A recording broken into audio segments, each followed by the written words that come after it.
Hello students, मैं मोहम्मद सरफराज नवाज़ commerce की इस ई लर्निंग क्लास में आपका वेलकम करता हूं।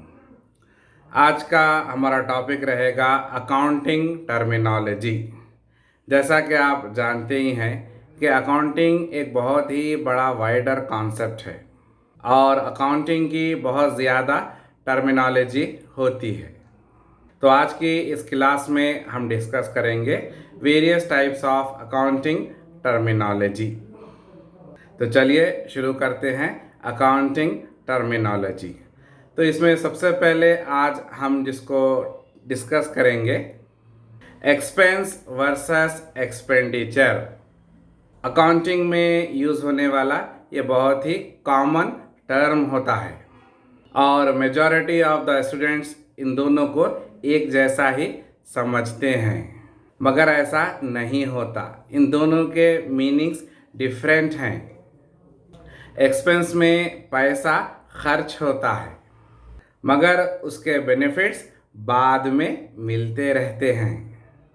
इसमें पैसा तो खर्च होगा और पहले से ही पता होता है कि बेनिफिट्स मिलेंगे, मगर यहाँ पर जो बेनिफिट्स मिलेंगे वो सर्टेन पीरियड ऑफ टाइम के लिए ही मिलेंगे। उसी को एक्सपेंस कहेंगे। क्लियर हुआ? एक्सपेंस के एग्जाम्पल्स रहेंगे एम्प्लॉयज़ के पे रोल, जिनको हम सैलरीज भी कह सकते हैं, और इसमें बैंक की फीस भी आती है और बैंक का इंटरेस्ट भी आता है।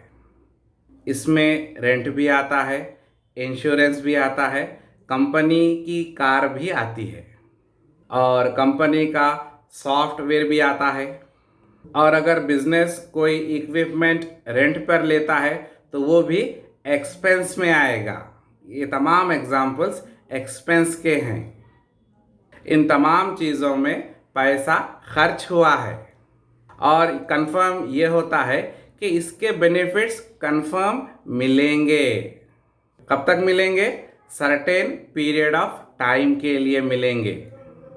चलिए आगे बढ़ते हैं और अब बात करते हैं एक्सपेंडिचर की।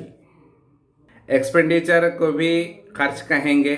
यहाँ पर भी पैसा खर्च होगा, इसमें भी बेनिफिट्स मिलेंगे, मगर ये श्योर नहीं होता कि बेनिफिट्स कब तक मिलेंगे। इसमें benefits uncertain period of time के लिए होते हैं। फॉर एग्जाम्पल, बिजनेस के लिए फर्नीचर और मशीनरी खरीदी गई है। मशीनरी और फर्नीचर बिजनेस के लिए ख़रीदा गया है और इसके बेनिफिट कब तक मिलेंगे ये अनसर्टेन होता है, क्योंकि मशीनरी को थोड़े दिन यूज़ करने के बाद वो ख़राब भी हो सकती है। एक्सपेंडिचर में पैसा खर्च किया जाएगा। किसके लिए खर्च किया जाएगा? बेनिफिट्स लेने के लिए खर्च किया जाएगा और यहाँ पर बेनिफिट्स भी मिलेंगे, मगर कब तक के लिए मिलेंगे ये श्योर नहीं होता है। इसमें बेनिफिट्स अनसर्टेन रहते हैं, गैर यकीनी कैफियत रहती है। तो समझ में आया एक्सपेंस और एक्सपेंडिचर में क्या डिफरेंस होता है?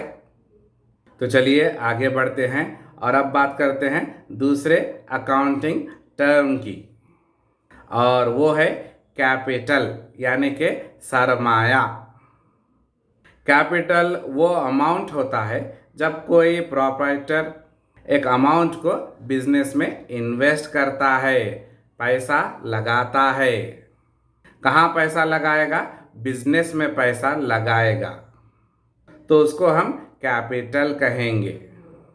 तो क्या हम सिर्फ कैपिटल उसी अमाउंट को कहेंगे जो बिजनेस में प्रोप्राइटर ने इन्वेस्ट किया है? जी हाँ, उसी अमाउंट को हम कैपिटल कहेंगे और ये कैपिटल चेक में भी हो सकता है या फिर कैश में भी हो सकता है, किसी भी फॉर्म में हो सकता है। अगर प्रोप्राइटर चाहे तो कैपिटल को वो किसी दूसरे फॉर्म में भी लेकर आ सकता है, जैसे कि बिल्डिंग है, मशीनरी है, फर्नीचर है। तो इन तमाम चीज़ों को वो एज ए कैपिटल बिजनेस में लेकर आ सकता है। तो समझ में आया कैपिटल क्या होता है? कैपिटल एक लायबिलिटी भी है जो बाद में बिजनेस अपने प्रोप्राइटर को वापस लौटा देगा। तो समझ में आ गया कैपिटल क्या होता है। तो चलिए आगे बढ़ते हैं और अब बात करते हैं प्रोप्राइटर की, यानी कि मालिक की। प्रोप्राइटर का मतलब ये वो पर्सन होता है जो बिजनेस में मनी पैसा इन्वेस्ट करता है, और बिजनेस में जो भी प्रॉफिट होगा या लॉस होगा वो सब किसका होगा? वो सब प्रोप्राइटर का होगा। प्रोप्राइटर को हम मालिक भी कह सकते हैं, ओनर भी कह सकते हैं। हमारी नेक्स्ट अकाउंटिंग टर्मिनोलॉजी है ड्राइंग्स। क्या है? ड्राइंग्स यानी कि निकाली गई रकम। अगर कोई प्रोप्राइटर जो बिजनेस का ओनर है, मालिक है, अपने पर्सनल यूज़ के लिए अपने बिजनेस से पैसे निकालता है, मनी निकालता है, या फिर गुड्स निकालता है, सामान निकालता है, किसके लिए निकालता है? वो अपने पर्सनल यूज़ के लिए निकालता है और उसको यूज़ करता है, तो उसको हम क्या कहेंगे? तो उसको हम ड्राइंग्स कहेंगे। बिजनेस में कैपिटल किसने लगाया? बिजनेस में कैपिटल प्रोप्राइटर ने लगाया, और बिजनेस से अपने पर्सनल यूज़ के लिए पैसे या फिर गुड्स कौन यूज़ कर रहा है निकाल कर? वो भी प्रोप्राइटर है। तो सवाल यहाँ पर ये पैदा होगा कि कैपिटल बढ़ेगा कि कम होगा? तो यहाँ पर कैपिटल कम होगा। क्यों कम होगा? क्योंकि कैपिटल का जो अमाउंट है उसमें से ड्राइंग्स को निकाला जा रहा है, माइनस कर दिया जा रहा है, और जो भी चीज़ जो बिजनेस से निकल जाएगी उसको माइनस किया जाएगा।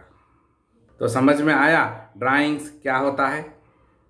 कैपिटल और ड्राइंग्स ये दोनों मामले किसके हैं? ये दोनों मामले प्रोप्राइटर के हैं। कैपिटल में बिजनेस में पैसा लगाया जा रहा है। कौन लगा रहे हैं?